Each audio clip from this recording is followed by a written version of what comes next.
শুভ সকাল। কালিকা সোমা ব্লগে আপনাদেরকে জানাই স্বাগত। সকাল সকাল আমি উঠে বাসি কাজগুলো সেরে নেওয়ার তাড়াতাড়ি চেষ্টা করছিলাম। আজ আছে আমাদের রান্না পূজা, তাই এই ঘরের বাসি কাজটা তাড়াতাড়ি সেরে রান্নাঘরটিকে আজকের ভালো করে ডিপ ক্লিন করে রাখতে হবে। রাত্রে হবে সেখানে রান্না। সকাল সকাল ঘুম থেকে উঠে কিছু কাজের অভ্যাস করে নিয়েছি, আর আমি তাড়াতাড়ি উঠি বলে আমার ছেলেরাও তাড়াতাড়ি ঘুম থেকে উঠে পড়ে আমার সাথে। তাদেরও অভ্যাস হয়ে গেছে। ভোর 5টার দিকে উঠে আমি একটু ব্যায়াম করলে এতটাই ফ্রেশ লাগে কি বলবো আপনাদের।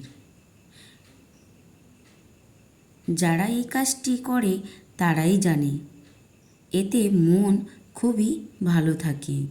আপনাদের তো আর ব্যায়ামটা দেখাতে পারলাম না এই ভিডিওতে, কারণ আজকের খুবই তাড়াতাড়ির মধ্যে কাজ করতে হবে আমাকে। যেহেতু রান্না পূজা হবে আমাদের বাড়ি, তাই কাজগুলি আমাকে খুবই তাড়াতাড়ি করতে হবে, তাই ব্যায়ামটা আর দেখালাম না। কিন্তু ব্যায়ামের সম্বন্ধে একটি কথা আপনাদেরকে বললাম, যেটা আমার মধ্যে হয়ে থাকে।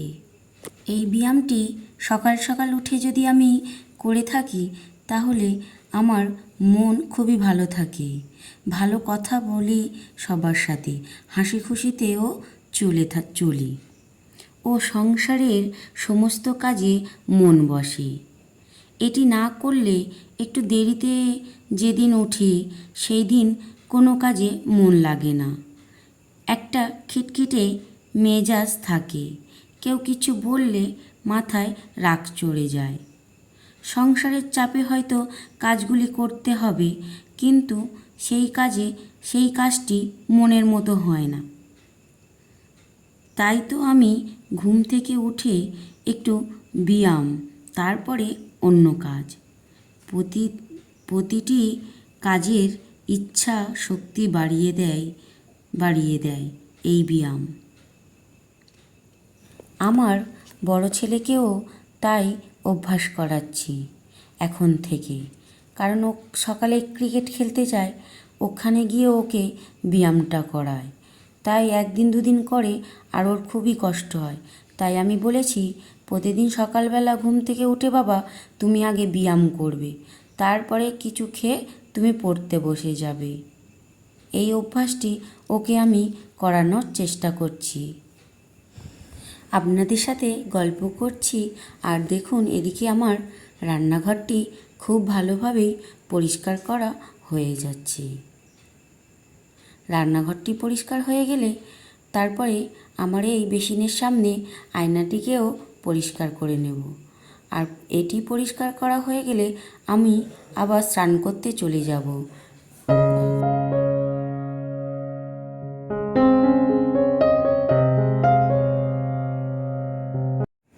এই ঠাকমাটি হলো আমাদের নাপিত ঠাকমা, আমাদের নখ ছানতে আসে। আমাদের রান্না পূজার নিয়ম, রান্না পূজা যে পূজার পূজার জোগাড়জাটি বা রান্না সমস্ত কিছু করবে তাদেরকে নখ ছেনে মাথায় শ্যাম্পু ট্যাম্পু দিয়ে তবেই রান্নার জোগাড়জাটিতে বসতে হয়, বিশেষ করে মেয়েদের। স্নান করে আমি তো ঠাকুরঘরে চলে এসেছি, আর পূজাটাও হয়ে গেছে, সেটিও আপনাদের একবার ঘুরিয়ে দেখিয়ে দিলাম। আর তারপরে এবারে সন্ধেবেলা, মানে সন্ধ্যের নয়, রাত যখন হয়ে গেছে, রাত 8টা 9টার দিকে আমি এই ড্রেসটি পরে রেডি হয়ে গেছি রান্না করার জন্য। আর এখানে আমার ছোটো ছেলে একটু আমার সঙ্গে একটু মজা করে নিচ্ছে। ও সারাদিন কাজের ফাঁকে ফাঁকে একটু করে ওর সাথে মজা করতে হয়, তাতে ওরও মনটা খুবই ভালো থাকে। আর এই দেখুন আমি রান্নাঘরে চলে এসেছি। যখন সকালে মেজেছিলাম এগুলো সবই আবার গুছিয়ে নিয়েছি। আর এই যে রান্না পূজার জোগাড়জাটি, এইগুলো ধুয়ে নিয়ে সমস্ত জিনিস কাটাকুটিতে আমি বসে যাব। এখানে সমস্ত যা কিছু আছে সবই কোটা হবে রান্না পূজার জন্য। কারণ অনেকেই তো আসে, অনেকেই বলতে আপনারা একটু পরেই বুঝতে পারবেন। কুটুম্ব ছাড়াও অনেকে আসে, তাই একটু বেশি বেশি রান্না করতে হয়। আর এই যে আমি কুর্ণ কুটতেও বসে গেছি। আর এই কুর্ণগুলি কুটতেও প্রায় আমার 2 থেকে 2.5 ঘন্টার কাছে লেগে গেছে। তাহলে বলুন, কুর্ণ কুটতে যদি অত সময় লাগে, তাহলে রান্নাটি করতে কত সময় লেগেছে। আর এই যে আমি রান্নাও বসিয়ে দিয়েছি। আর আমাদের রান্না পূজার নিয়ম আছে আমাদের ইলিশ মাছ খাওয়ার। আমাদের মাছ নিরামিষ নয়, অনেকের রান্না পূজা নিরামিষও হয় মাছটি বাদ দিয়ে। আর আমাদের রান্নাতে মাছ আছে, তাই তো ইলিশ মাছ আনা হয়েছে। এই ইলিশ মাছগুলি নুন হলুদ মাখিয়ে রাখলাম। আর এদিকে দেখুন, রান্নাও কিন্তু আমি বসিয়ে দিয়েছি, কারণ অনেকটা রাত হয়ে যায় তো রান্না করতে করতে, তাই রান্নাটি এদিকে বসিয়ে দিয়ে আর সব জিনিসগুলো নুন হলুদ একটু একটু করে মাখিয়ে নিচ্ছি। আর এই যে আমি বসে গেছি একদম রান্নাইতে, মাছ ভাজছি। সব ভাজাভুজি হয়ে গেছে, আর লাস্টে ওই মাছ ভাজাটা বাকি ছিল, সেটি করছি।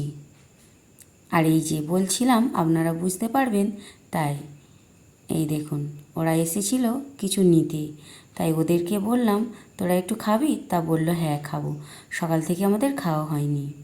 আরও অনেকেই এরকম আসে, আর ওরা ভীষণ লজ্জা পাচ্ছিল, তাই আর ওদের দিকে ফোনটা করলাম না। আর এদিকে আমি ওদের ভাজাভুজিগুলো দিতে থাকি, তাহলে ওদের দিকে ভিডিওটা আর করব না, কারণ ওরা লজ্জা পাচ্ছিল, তাই সেটি আর দেখালাম না। এখন রাত অনেকটাই হয়ে গেছে, 9:30 নাগাদ বেজে গেছে, 9:30। আর হচ্ছে এডিট করছিলাম, এডিট করতে গিয়ে দেখলাম ভিডিওটা শেষ হয়নি, তাই এখন আপনাদেরকে জানিয়ে দিচ্ছি গুড নাইট। আপনারা ভালো থাকবেন, সুস্থ থাকবেন। আবারও পরবর্তী ভিডিওতে আপনাদের সঙ্গে দেখা হবে। মানে কালকের রাত অনেক জাগা, তো রাত 2-2:30 পর্যন্ত জাগা। পান্তাকে গলাও বসে গেছে, আর মানে ঘুমও এসে গেছে। কি বলছি কিছু বুঝতে পারছি না। যদি কিছু ভুল বলে থাকি ক্ষমা করে দেবেন। এখনবার মতো তাহলে আসি, টাটা।